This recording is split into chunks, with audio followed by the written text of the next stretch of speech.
Él es Emilio Cafasi, ustedes ya lo conocen, profesor, docente, bueno, ejerce el periodismo también, porque escribe, y escribe mucho. Buenas tardes, Emilio, muchas gracias por venir hoy al piso. Al contrario, Manuel. Acércate un poquito al micrófono. Perfecto. Ahí está. Bueno, la idea que teníamos con Emilio es la siguiente, ¿no? Nosotros, como ustedes saben, hace algunos programas atrás le hicimos un reportaje, el primero, junto con el compañero Alberto Mas y Silvia Valdés, a Daniel Jaude, o Jaudi, algo así. Jaude, sí, digo bien. Que es, que fue intendente de uno de los barrios más populares de Santiago de Chile, Recoleta, y bueno, que en este momento está cumpliendo una prisión en su casa, acusado de haber perforado todas las redes que ha planteado el capitalismo en ese Chile, que todavía tiene mucha herencia pinochetista. Y la entrevista ha dejado mucho para cortar, ¿no? Y sobre todo con el tema de las izquierdas latinoamericanas, donde él tiene una mirada que yo he recibido mensajes de todo tipo, pero debo decir también que la mayoría han sido mensajes de felicitaciones por la nota, de escuchar a alguien que mantenga los principios más allá de cualquier consecuencia de tipo personal, y que haya un sector importante, parecería ser, del Partido Comunista de Chile que lo quiere de candidato, ¿sí? De candidato a tener responsabilidades nuevas y mucho más grandes que ser un alcalde. Entonces por eso lo convocamos a Emilio, porque Emilio es un estudioso de las izquierda latinoamericana, para ver cuál es su mirada. Emilio estaba de vacaciones en Uruguay y yo le rompí un poco ahí para decirle, mirá, escuchalo y decime qué opinás. Bueno, está hecha la presentación, Emilio. Bueno, gracias.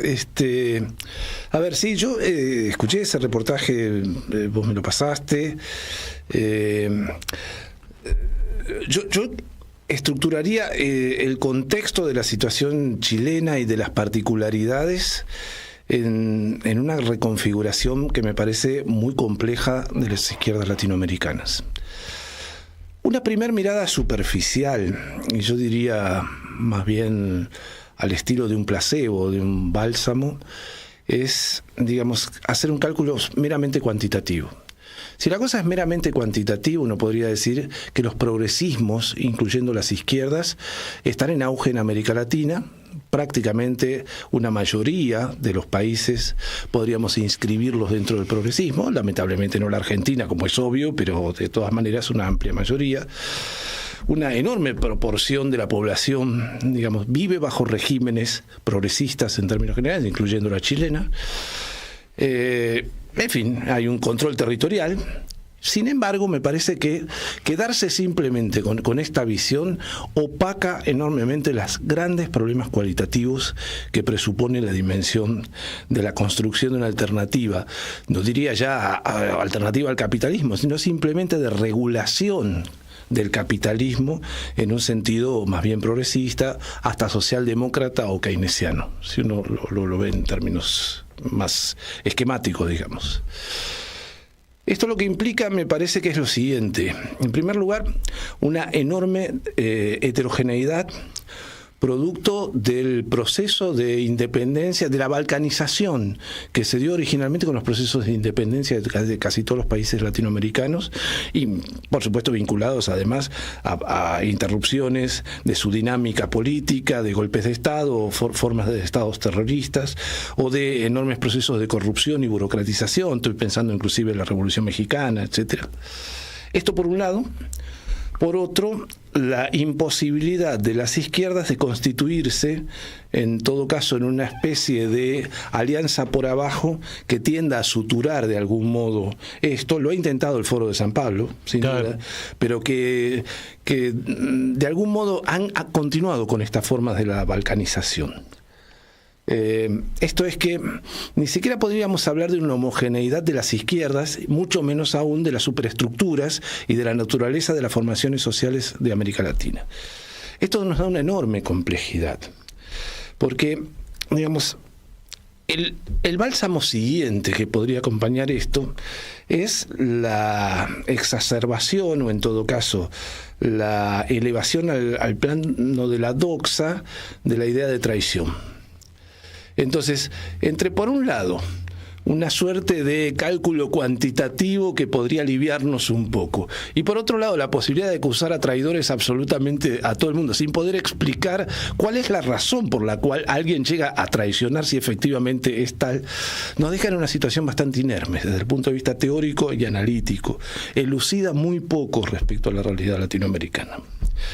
Yo no conozco a fondo el caso chileno y mucho menos aún de la alcaldía específicamente del barrio Recoleta, pero entiendo también que la lógica chilena, la dinámica chilena es enormemente compleja porque, como vos decías, está atravesada por la pervivencia del pinochetismo por un lado, pero por otro lado de una coalición que es una coalición muy rara y muy reciente, de poca sustentabilidad. Afortunadamente sí nacida al calor de los conflictos que se dieron a partir del incremento del transporte y todo el movimiento último de resistencia que fue enormemente potente, pero sin un correlato histórico de luchas sistemáticas, de transformaciones organizativas. Yo tiendo a veces a pensar que en realidad el Uruguay, por lo tanto la estructura del Frente Amplio, debiera ser como una especie de molde genérico que podría ser aplicado genéricamente. Es decir, por supuesto es una exageración propia, pero me parece que cada vez más, con el profundo incremento de la dinámica, de la crueldad fascista directamente o neofascista, del espíritu de época que se ha transformado en un verdadero arrasamiento de las conquistas, inclusive de las condiciones de vida de las poblaciones, cada vez más es necesario pensar en frentes únicos. Es decir, frente único antifascista, frente único que al mismo tiempo alimenta ciertas ideas de alianzas que se corren claramente hacia el centro, lo cual son también una trampa en este sentido. Por lo tanto, más bien, lejos de poder darte una respuesta, más bien lo que estoy planteando es que hay una enorme incertidumbre y complejidad en relación a estos problemas. Lo que... Mirá si será... tiene justeza lo que vos planteás porque seguramente vos lo desconocés, pero esto que vos decís con respecto a los frentes, lo planteó el compañero de Colombia el otro día, el martes pasado, que en Colombia su sector, Marcha Patriótica, y aquellos que integran a aquellos movimientos y partidos que apoyan el gobierno de Petro, están viendo la necesidad de crear un frente muy parecido al Frente Amplio del Uruguay, por todo lo que está sucediendo, de no apostar a una sola opinión, a una sola persona, de que no hayan sectores que avasallen a otros, esos que están, como dijiste vos recién, un poquito corridos al centro, pero lo que ha despertado el reportaje al compañero Daniel Jaude, te digo más. Hoy a la mañana me comuniqué con el compañero de Haití, con Henry Bouchorin, y hablábamos de esto, de la problemática, y él hablaba de Haití y de todo lo que compone, y se sintió tocado por el tema de la izquierda latinoamericana, porque entre otras cosas, el compañero de Chile nos decía que si nosotros no actuamos, si la izquierda no actúa, el enemigo avanza irremediablemente. No le echemos la culpa a nadie. Nosotros no estamos y bueno, es lo que pasa. No se le pone freno a esto, bueno, tenemos tales consecuencias. Por ejemplo, una de las cosas que planteó es que en Chile el hacer una alianza para ganar en segunda vuelta hizo lavar demasiado al programa original que tenía Boric y su gente. Y hoy está partido eso. Eso está partido. No goza, no es popular el gobierno de Boric, ha hecho cosas que no estaban dentro del programa, al contrario, ¿tá? Hay sectores radicalizados que lo están llamando de traidor, se ve en la prensa que sin ningún tipo de prurito lo están planteando.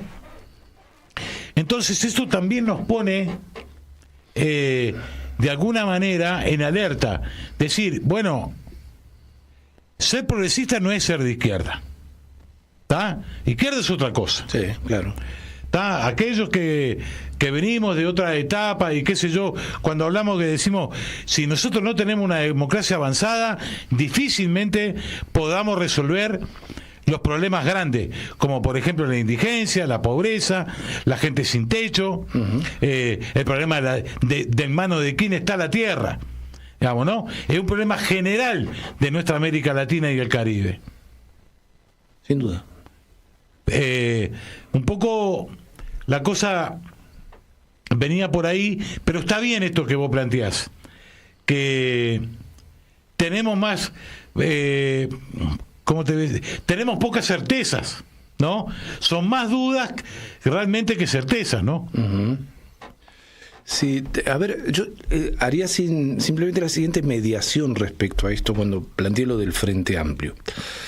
Y es que efectivamente hay coaliciones de todo tipo, en toda América Latina, algunas de ellas más claramente delimitadas como el Frente Amplio Uruguayo y otras menos, como efectivamente el caso chileno actualmente.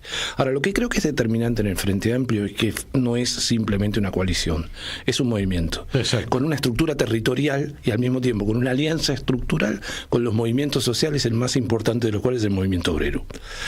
Esto es lo que me parece que lo hace potente en términos de pensar como estructura política hacia un frente único. Hacia un frente único, en todo caso, que delimite entre progresismo y conservadurismo o inclusive como antifascismo en términos generales. Porque de lo contrario, yo creo que podría pensarse que efectivamente, si se trata de coaliciones, casi todos los progresismos fueron coalicionantes en términos generales. Inclusive hasta el primer kirchnerismo se pretendía una suerte de transversalidad, o algo, creo que llegó a usarse este término, ¿no? Sí, de transversalidad, claro. O cosas por el estilo. Sí.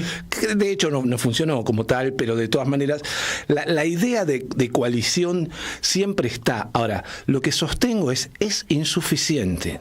Que se articule solo por arriba es insuficiente y me parece que la práctica lo ha demostrado.